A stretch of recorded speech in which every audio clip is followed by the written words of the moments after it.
오늘 우리에게 주신 하나님의 말씀은 마가복음 4장 말씀입니다. 신약성경 59면에 있습니다. 마가복음 4장 30절부터 41절까지의 말씀. 또 이르시되 우리가 하나님의 나라를 어떻게 비교하며 또 무슨 비유로 나타낼까? 겨자씨 한 알과 같으니 땅에 심길 때에는 땅 위의 모든 씨보다 작은 것이로되 심긴 후에는 자라서 모든 풀보다 커지며 큰 가지를 내나니 공중의 새들이 그 그늘에 깃들일 만큼 되느니라.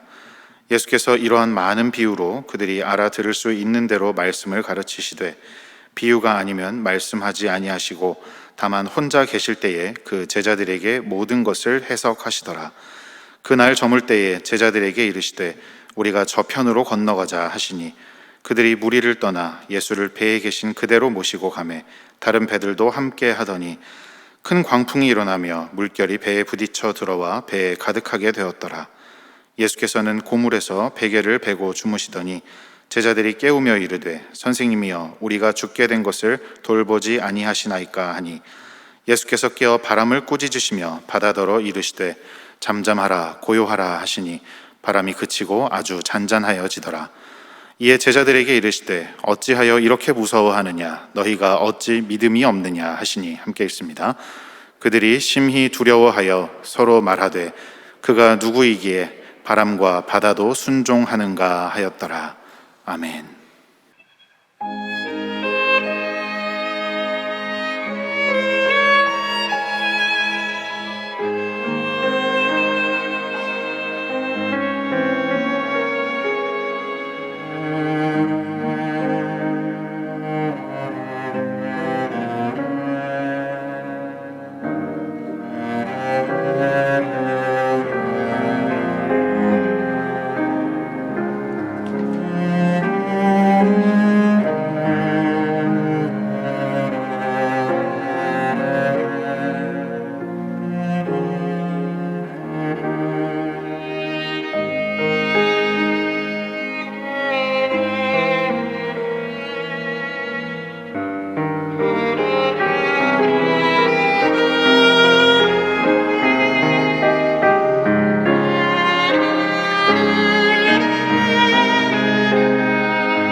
겨자나무 비유는 작은 씨앗 한 알이 땅에 심겨져서 그것이 자라서 한 나무가 아니라 사방팔방으로 확장되는 그 하나님 나라의 확장성에 대한 그런 말씀입니다.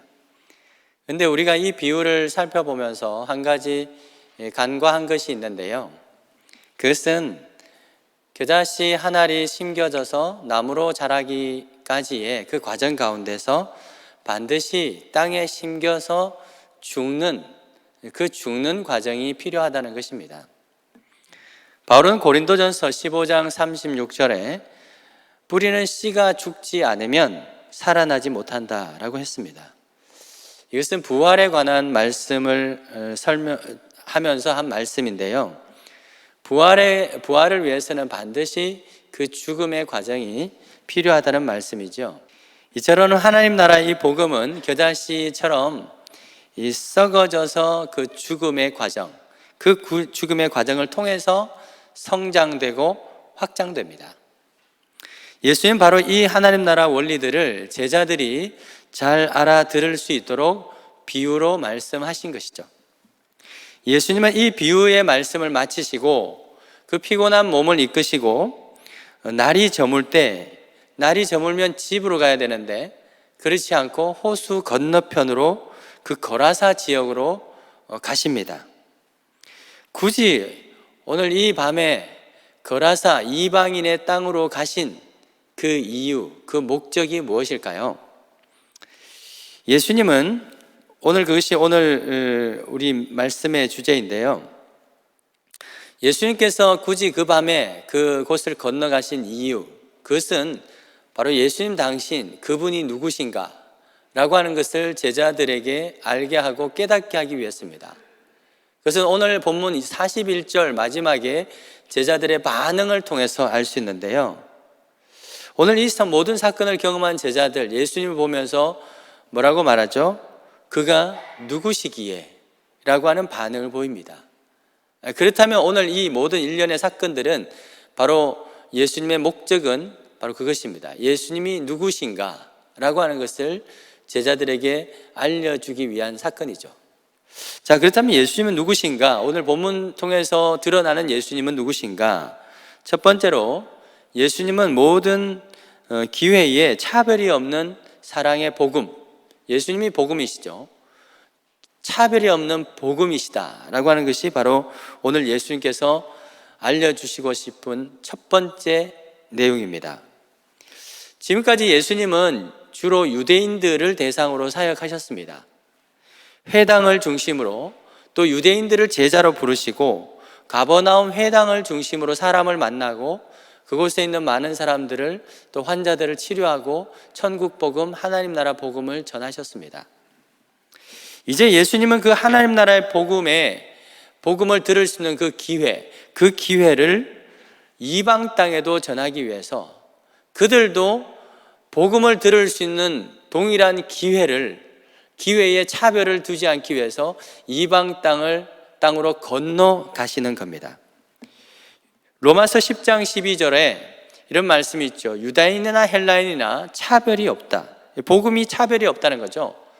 한 분이신 주께서 모든 사람의 주가 되사 그를 부르는 모든 사람에게 부요하시도다. 그래서 누구든지 주의 이름을 부르는 자는 구원을 받으리라 라는 말씀이 있습니다. 예수님 당시 유대 사회, 이 로마 사회에는 여러 가지 차별이 있었습니다. 특히 유대인들은 로마 제국의 그 피정복민이라고 하는 그 사실만으로도 많은 차별을 당했습니다. 그렇다면 이 차별당하는 유대인들이 또 호락호락합니까? 자기들도 차별을 합니다. 유대인들은 정치적으로 또 군사적으로 경제적으로 그런 차별을 당했다고 한다면 이 유대인들은 헬라인들을 또한 종교적으로 차별을 합니다. 저들은 선택받지 못한 백성이야. 그러니까 저들에게는 이 복음이, 이 하나님의 말씀이 필요 없다. 저들은 어차피 멸망받을 백성이다 라고 하는 그런 역으로 차별하는 그런 마음들이 있었던 것이죠. 저도 오랫동안 그 이스라엘에 살면서 얼마나 많은 차별을 당했는지 모릅니다. 이방인으로 이스라엘 땅에서 살면서 여러 가지로 차별 무시를 당했었죠. 이건 종교적 차별입니다. 또 민족적 차별인 것이죠. 그런 것을 유대인들은 자기들이 정치적으로는 피정복민으로 있지만 종교적으로 헬라인 이방인들을 차별한 것입니다. 그래서 여러분, 그렇게 되는 것이 또한 유대인들 사회에서는 그것이 바로 정의요 공의라고 생각했습니다. 왜? 현세 속에서는 내가 저들에게 차별을 당하지만 결국 저들은 멸망받을 백성이고 멸망받을 그러한 민족이기 때문에 민족이다라고 하는 것, 바로 그것이 하나님의 공의다, 정의다라고 생각하고 있었던 것이죠. 그래서 이 당시 사회는 모든 서로 간에 이 차별을 하는 것이 정당화되어 있는 그러한 사회였습니다. 예수께서 제자들에게 우리가 저편으로 건너가자라고 독려하시면서 제자들을 데리고 가시는 걸 보면 제자들 마음에도 동일한 그러한 생각들이 있었던 것 같습니다. 예수 그리스도를 통해서 하나님의 복음을 받았지만 이 겨자씨 비유를 했지 않습니까? 겨자씨를 통해서 자라서 사방팔방으로 흩어지고 그것이 번져가야 되는 것이 하나님 나라 원리인데, 그 누구 한 사람도 그렇다면 저 건너 이방 땅으로도 가야 되지 않습니까? 라고 말하는 사람이 없었던 것이죠. 그래봐야 자기들 범위 안에서, 하나님 나라 확장이라고 해봐야 자기들 범위 안에서 라고 하는 자기들만의 범위를 만들어 놓고 그 이상을 넘어가지 않으려고 하는 그러한 마음들이 제자들에게도 여전히 있었던 것입니다. 그래서 예수님은 제자들을 이끌고 저 건너편으로 가자, 이방 땅으로 가자라고 말씀하시며 그 밤에 이 겨자씨 비유를 하시고 나서 바로 그 실행에 옮기시는 것을 보게 되는 것입니다. 자, 사랑에는 국경이 없는 것처럼 하나님의 예수님의 그 복음에도 국경이 없습니다. 차별이 없습니다. 복음은 유대인이나 헬라인이나 종이나 자유자나 누구도 차별하지 않고 누구든지 회개하면 용서받고 구원받을 수 있는 그런 기회가 주어지는 것이 바로 예수 그리스도의 사랑이요 복음인 줄 믿습니다. 그 예수 그리스도의 그 복음의 그 모든 공평성이 그것 때문에, 그 공평성이 있었기 때문에 저와 여러분에게도 이 복음이 전해진 줄 믿습니다. 우리가 사는 이 세상에는 여전히 차별이 존재합니다. 우리가 대한민국에 살고 있지만 그럼에도 불구하고 갖가지 차별이 있습니다. 어떤 경제적인 빈부에 따른 차별이 있고, 또 지위에 따른 차별이 있고, 많이 줄어들었습니다만 남녀 간의 그런 차별도 있고 그렇습니다. 여러분, 죄인들이 살아가는 이 세상은 어쩔 수 없는 현상이라고 생각합니다. 그렇기 때문에 더더욱 그리스도의 몸인 이 교회는 이 세상에서 존재 가치가 더욱더 드러나야 되는 거죠. 세상은 그러할지라도 교회는 그렇지 않아야 된다. 그래서 이 교회는 이 세상 속에서 그 존재 가치가 더 부각될 수 있어야 한다라고 하는 것입니다. 세상이 어두울수록 빛은 더 밝게 드러나지 않습니까? 그런 점에서 말씀드린 것입니다. 고린도전서 12장 13절에 바울이 말한 대로 우리는 유대인이나 헬라인이나 종이나 자유자나 다 한 성령, 하나의 성령이라는 것입니다. 그래서 동일한 성령이라는 것이죠. 그 성령으로 세례를 다 받아서 하나의 몸이 되었다. 그리스도의 하나의 몸이 되었다.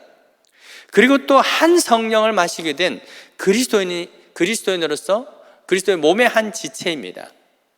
그러니까 목사가 받는 성령 다르고 아이가 받은 성령 다른 것이 아니라는 겁니다.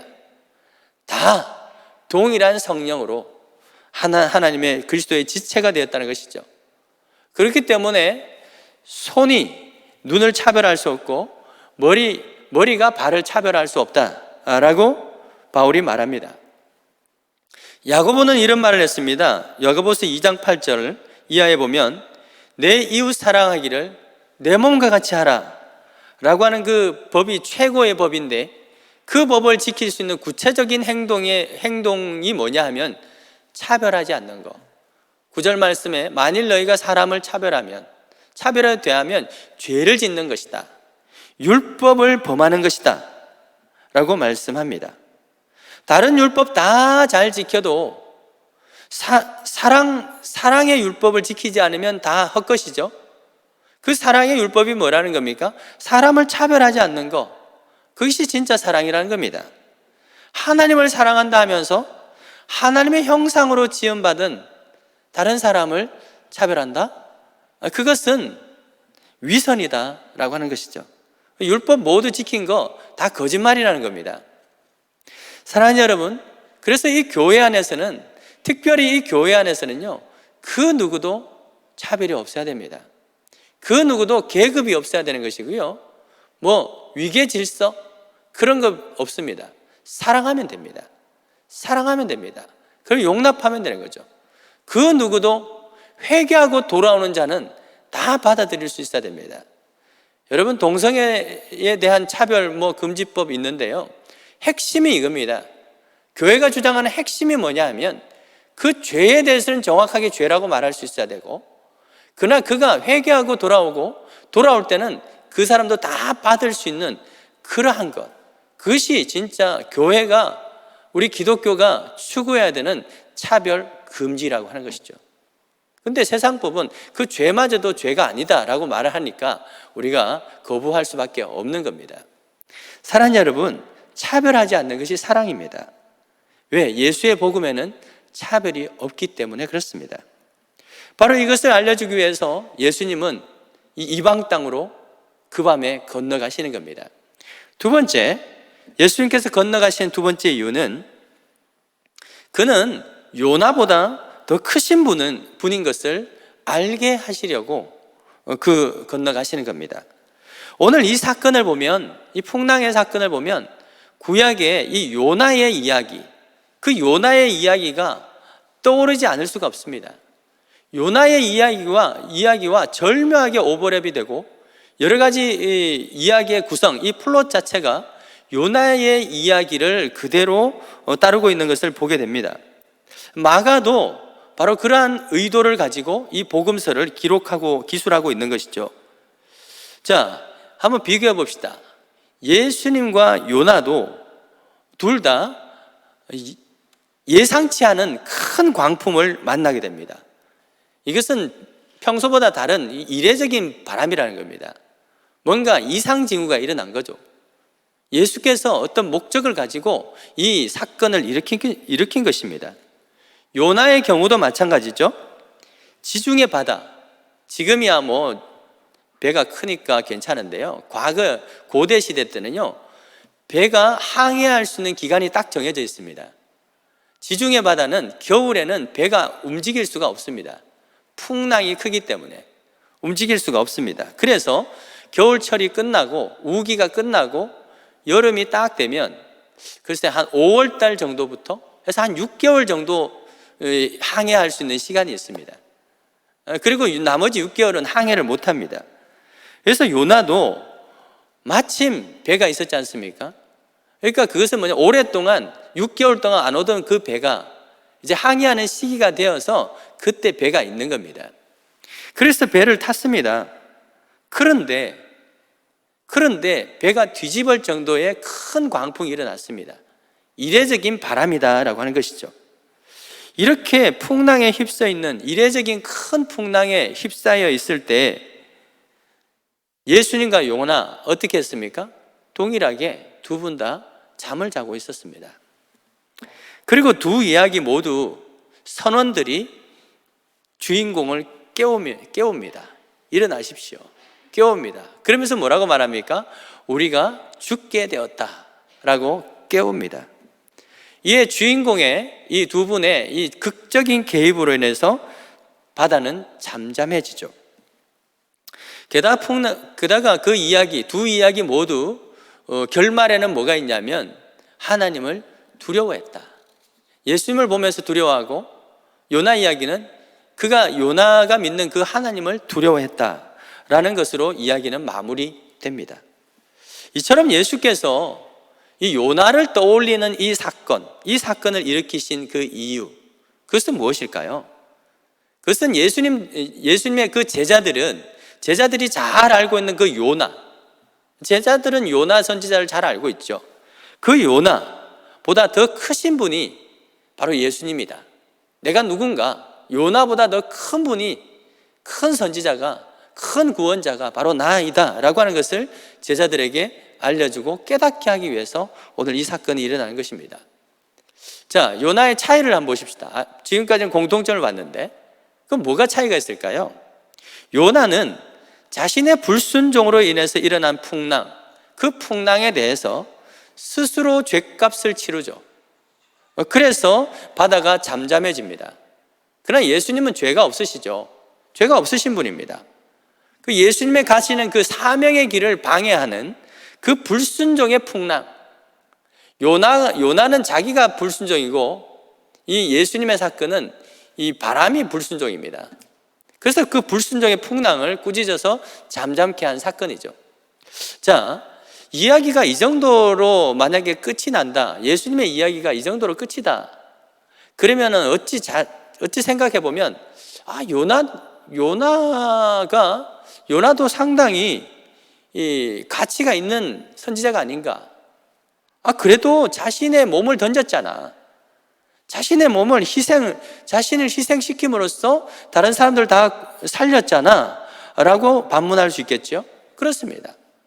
예수님의 이야기가, 이 풍랑의 사건이 여기서 끝이라고 한다면 충분히 그렇게 생각할 수 있죠. 여러분, 그래서 예수님의 이야기는, 이 풍랑의 사건은 여기서 끝이 아니어야 하는 것이죠. 이후에 예수님은 요나보다 더 크고 두려운 사망의 풍랑에 자신의 몸을 던지시는데, 그게 어디입니까? 십자가이죠. 그 십자가에 자신의 몸을 던지시는 겁니다. 또한 요나가 그랬던 것처럼 예수님도 사흘 만에 죽음 가운데서 부활하죠. 바로 이 말씀을 예수님은 마태복음 12장 39절에 이하에서 이렇게 말하죠. 악하고 음란한 세대가 표적을 구하는데, 헬라인들이 와서 표적을 구합니다. 사람들이 표적을 구합니다. 그때 요나의 표적밖에는 너희에게 보일 것이 없다. 요나가 밤낮 사흘 동안 뱃속에 있었던 것 같이 인자도 밤낮 사흘 동안 땅속에서 죽었다가 다시 부활하게 될 것을 말씀하십니다. 그러므로 예수께서 이 풍랑을 꾸짖어 잠잠케 하신 이 사건은 선원 몇 사람의 목숨을 살리기 위해서 자신의 몸을 바다에 던진 요나, 그 요나보다 더 위대한 십자가의 구원, 그 십자가의 구원을 예고하는 사건이 오늘 이 풍랑의 사건입니다. 예수님의 구원은 요나보다 더 광대하고 관대합니다. 요나는 이방인을 구원하는 것을 탐탁지 않게 생각했습니다. 그래서 딴 데로 가려고 그랬죠. 우여곡절 끝에 니느웨로 보냈어요. 보내놨는데도 이게 이방인을 구원하는 것이 탐탁지 않은 겁니다. 그래서 열심히 증거하지도 않고 성의 3분의 1 정도만 이렇게 띡 돌고 예수 믿으세요, 구원 회개하세요 하고 끝났어요. 그랬는데 그 니느웨가 그 말만 듣고도 회개하죠. 그 회개하는 것을 보면서도 마음이 영 안 좋은 겁니다. 왜 우리 민족만 구원받아야 되는데 왜 저들까지도 회개시키냐, 그런 마음이 들었던 거죠. 여러분, 그러나 예수님은 어떻게 하셨습니까? 이 거라사로 기꺼이 가셨습니다. 이 거라사가 어디냐? 니느웨로 가는 그 길목에 있는 그 동네가 또한 거라사가 되는 거죠. 같은 방향입니다. 요나는 자신의 죄로 인해서 어쩔 수 없이 바다에 자신의 몸을 던졌지만, 예수님은 우리가 받을 그 사망의 풍랑, 우리가 빠져야 되는 그 사망의 풍랑을 잠잠케 하시기 위해서 우리를 대신하여서 그 사망의 파도, 그 파도인 그 풍랑의 십자가에 몸을 던지신 분이 바로 예수님이십니다. 예수님의 그 크고 관대하신 그 자비가 있었기에 저와 여러분들도 구원받게 된 줄 믿으시기 바랍니다. 그러므로 하나님 나라의 이 교회는 세상 나라보다 더 큰 믿음과 더 큰 마음을 가져야 한다라고 하는 것이죠. 우리 안에 정말 예수 그리스도가 있다면, 우리 안에 이 예수님이 있다면 요나처럼 자기 마음에 들지 않는다고 불평하고 원망하고 그러한 무시하는, 차별하는 그런 간장종지만한 그런 마음이 아니라 정말 예수님처럼 큰 마음, 그런 마음을 가져야 한다는 것이죠. 요한복음 14장 12절에 보면 예수님은 나를 믿는 자는 내가 하는 그 일을 할 것이고 그보다 더 큰 일도 할 것이다 말씀하셨습니다. 사랑하는 여러분, 지금까지 내가 어떤 사람이었는가 그것은 중요하지 않습니다. 정말 우리가 진심으로 예수님을 알고 믿는다면 우리도 그 예수님의 마음을 가지게 될 줄 믿습니다. 예수님의 마음이 있다면 우리의 마음을 요동치게 하는 그 작은 것, 그 작은 파도, 마음을 요동치게 하는 우리의 마음을 파도치게 하는 그 작은 것, 그것에 연연하지 아니하고 그것이 예수 그리스도의 그 마음으로 잠잠케 되는, 찬잠케 되는 그러한 역사가, 그러한 은혜가 있을 줄 믿습니다. 세 번째로 예수께서 배를 타고 호수 건너편으로 가신 세 번째 이유, 그것은 겁에 질려서 무서워 떠는 자, 이 겁에 질려 무서워 떠는 그것을 두렵게 만드신 하나님, 예수님이 바로 그러신 분이다 라고 한 것을 제자들에게 알게 하기 위해서입니다. 자, 제자들은 요동치는 이 파도를 보면서 반응이 어떻습니까? 우리가 죽었습니다. 우리 끝났습니다. 우리가 죽겠습니다 라고 이렇게 반응하면서 겁에 질려 아우성을 칩니다. 자, 이에 예수께서 풍랑을 꾸짖어서 잔잔하게 되었을 때 제자들이 반응이 어떻게 반응합니까? 41절 말씀, 우리 41절 다시 한번 읽어보십시다. 41절, 시작. 그들이 심히 두려워하여 서로 말하되 그가 누구이기에 바람과 바다도 순종하는가 하였더라. 제자들이 풍랑 때문에 보인 반응은 무서워하는 것이었습니다. 사습절에 그렇게 되어 있죠. 어찌하여 무서워하느냐. 무서워한다 라고 하는 그 단어는 데일로스라고 하는 단어입니다. 데일로스. 이것은 어떤 감정적인 반응입니다. 그 이후에 예수님을 보고 보인 반응은 두려워한다. 그것도 심히 두려워한다. 포보스, 메갈레, 포보스, 큰 두려움입니다. 이것은 이 두 개는 큰 질적인 차이가 있습니다. 무서워한다, 데일로스라고 하는 것은 여러분, 이 감정적인 반응입니다.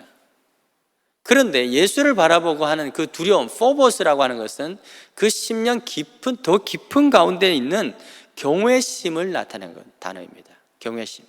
그래서 이 포보스라고 하는 단어는 쭉 성경에 찾아보면 주로 예수님과 관련돼서 사용되는 것이, 또 예수님, 또 하나님, 또 예수님의 그 사건, 그걸 보면서 나온 반응들이 거의 90%인 것을 제가 어제 찾아보게 되었습니다. 그럼 제자들에게 왜 이런 반응의 변화가 일어났을까요? 그것은 자신들을 무섭게 하는 그것보다, 자신들의 감정을, 그 마음을 무섭게 하는 어떤 것보다 더 크신 분을 만나게 되었기 때문에, 무섭게 하는 그 데일로스 하는 그 풍랑을 꾸짖고 통제하는 그 하나님을 바라봤을 때, 만나게 되었을 때 제자들의 반응은 포보스, 그러니까 두려움, 그 경외심을 가지게 되는 거죠. 사랑하는 여러분, 지금 우리를 겁에 질리게 하고 바보처럼 떨게 하는 그것이 어떤 것인가요? 파도처럼 밀려오는 경제적인 위기, 그리고 폭풍처럼 휘몰아치는 질병의 재난, 어떤 이런 것들입니까? 여러분, 이것에 대해서 우리는 무서워하고 있는데요, 궁극적으로 우리는 이것을 이겨내야 됩니다. 왜 그러냐? 요한계시록 21장에 보시면 이기는 자들은 새하늘과 새 땅을 상속받게 되고 하늘에 하나님의 아들이 될 수 있습니다. 그러나 두려워하는 자, 그래서 두려워해서 믿지 못하는 자, 그들은 어떻게 됩니까? 유황불에 빠져서 결국 사망에 이를 수밖에 없다. 그것도 둘째 사망. 첫째 사망은 아담에 의해서 우리 모두가 사망을 이르던 것이고요. 그런데 예수 그리스도를 통해서 사망에서 생명으로 옮겨지게 되죠. 그런 그 자들은 둘째 사망을 경험하지 않습니다. 그런데 우리의 인생의 우리를 무섭게 하는 그것 때문에 예수를 바라보지 못했을 때 우리 결국 둘째 사망에 이르게 될 수밖에 없다라고 하는 것이죠. 바로 그 말씀입니다. 마가복음 10장에 한 사람이 나오지 않습니까? 부자 청년이죠. 이 부자 청년은 재물이 많았습니다. 왜 이렇게 재물이 많았을까요? 아마도 모르긴 해도 이 사람은 그 재물에 집착하는 사람인 것 같습니다. 이거 없으면 죽겠다, 죽는다고 생각한 사람이 아닐까요? 그래서 이것이 없어지는 그 사건을 거대한 풍랑으로 여겨지게 된 것이죠. 그래서 이 재물 없어지는 것이 제일 무서웠습니다. 그래서 더더욱 재물을 많이 모은 것이죠. 그런데 예수께서 그에게 말합니다. 그 팔아서 다 가난한 사람에게 나눠줘라 라고 했을 때 그 사람의 반응, 심히 근심하여 예수를 떠났다.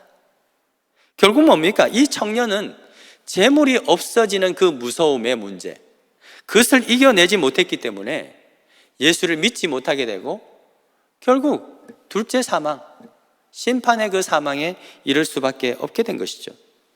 사랑하는 여러분, 이 시간 우리의 인생을 다스리고 통치하시는 그 예수님을 바라볼 수 있기를 주 여러분 축원드립니다.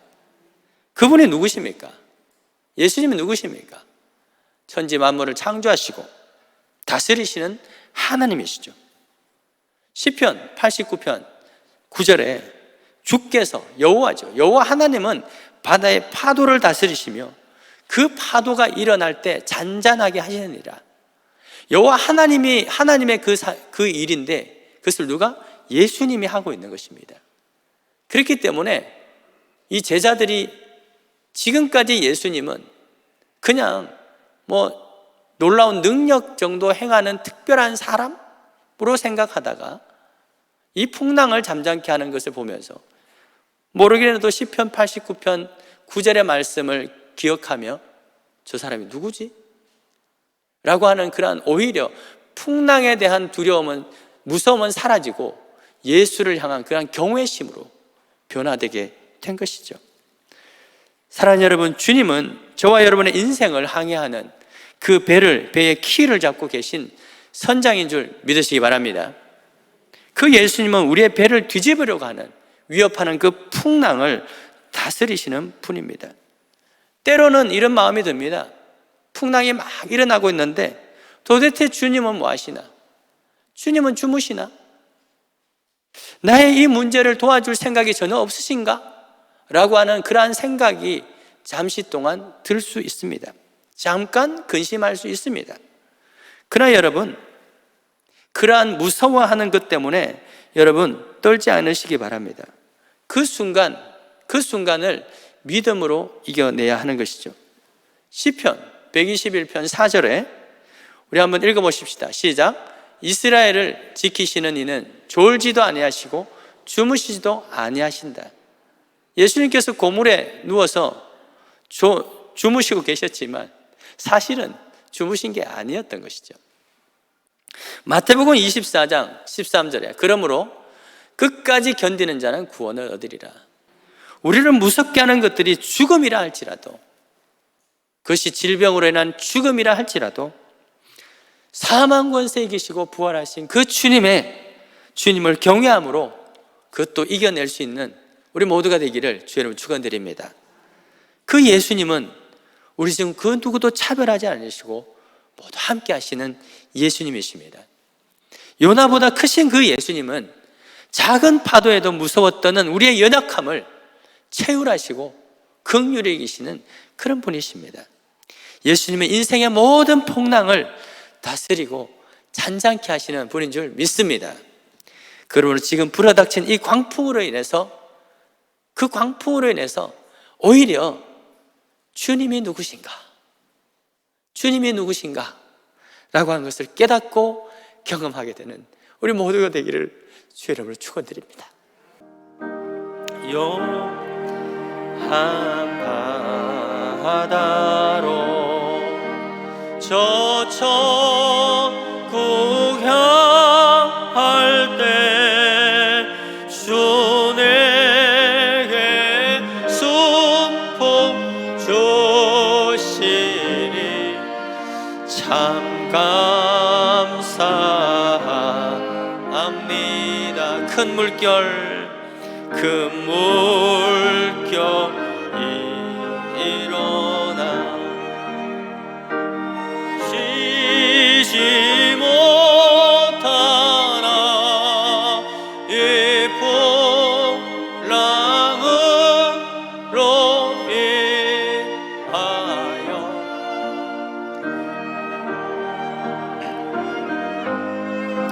내 걱정 근심을, 내 걱정 근심을 쉬없게 하시고 내 주 어두운 영혼을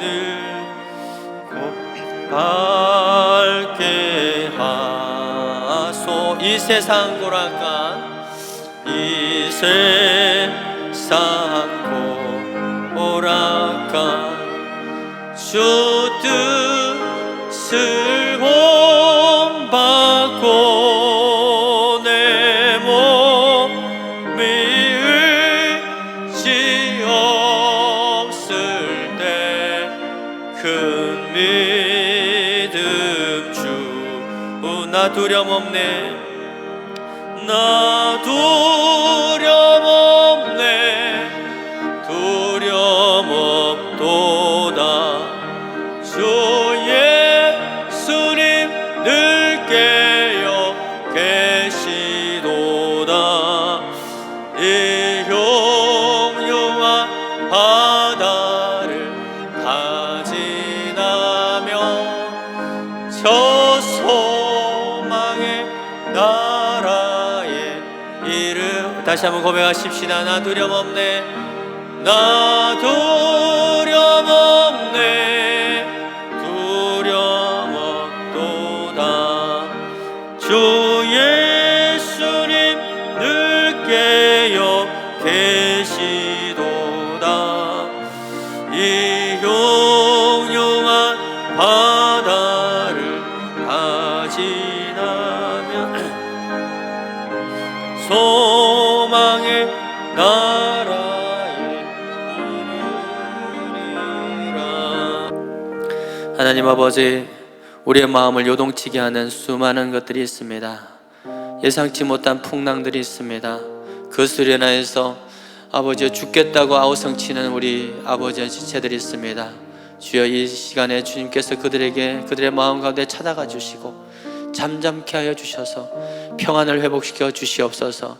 오히려 이 풍랑으로 인하여서 주님이 누구신가 깨닫게 되고, 정말 과연 주님께서 내 인생을 항해하시는 선장님이십니다, 주인이십니다 라고 하는 그런 고백이 있는 그런 과정이 되게 하여 주옵소서. 주여, 그러나 우리의 마음은 너무나도 연약하여 이 풍랑으로 인하여서 또 하나님 마음이 무너지고 연약해집니다. 우리의 연약함을 채울하시는 그 주님, 긍휼히 여겨주시는 주님, 연약한 우리를 동정하시는 그 주님, 하나님 아버지 새 힘을 주시고 믿음 주셔서 끝까지 견뎌내는, 우리와 이겨내는 우리 모든 성도들 될 수 있도록 축복하여 주시고 붙들어 주시옵소서. 주님 앞에 귀한 예물을 올려드립니다. 이 아버지 어려운 상황 속에서도 믿음 잃지 않고 그 믿음의 고백으로 드리는 우리 모든 손길들 위해 하나님이 그 손을 붙들어 주시고, 하나님 흔들리지 않도록 주여 붙들어 주시고 채워주시는 은혜가 있기를 소망하며 모든 말씀 예수 그리스도 이름으로 기도드립니다. 아멘. 우리를 구속하시기 위하여 몸소 사망의 그 호수에 뛰어드시고 십자가에 달려 죽으시고 또 장사한 지 사흘 만에 부활하신 우리 주 예수 그리스도의 은혜와 하나님 아버지의 그 한없으시고 차별 없으신 그 사랑과 지금도 우리 안에 내재하시어 끊임없이 생명의 능력을 불어넣어 주시고 새로운 믿음을 새롭게 하시는 보혜사 성령님의 그 위로교통 충만하심의 은혜가 예상치 못한 그 풍랑으로 인하여서 두려워하고 무서워하고 겁에 질려 있는 우리 모든 세상에 있는 모든 사람들과 또 우리 사회와 또 우리 모든 성도들과 그 가정과 일터와 자녀들 위해 또 세계 선교 그 현장 가운데 영원토록 함께 있을지어다. 아멘.